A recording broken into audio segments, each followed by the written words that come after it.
in phase one of our construction, we will start with fixing and polishing the menorah and the surrounding areas around the menorah. So that will be, we will begin remodeling of the bathrooms, both men and women, installing a new entrance. So as you see our current entrance, there are doors which when you come up there, we will add sliding doors in the front, and these sliding doors will be automatic, are going to be automatic, so that it can create a further safe area for people to accommodate the changes of the weather. We will be honing, polishing and painting the main entrance, replacing the water fountains that are inside in the bathroom area, creating an opening between the courtyard and the musalla, and that is what was taking so long in deciding how are we going to do it.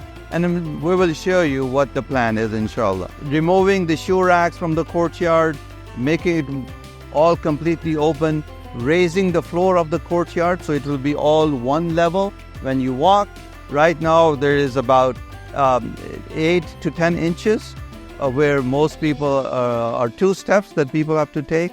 It is difficult for people and it's not accessible by wheelchair. So we will raise the floor, make it even, and remove all the shoe racks, so it will give a much more open feeling as well. And the kitchen floor will be changed, inshallah, and we will also replace the loading dock doors, and all of those changes will happen as well. So that will be all in phase one.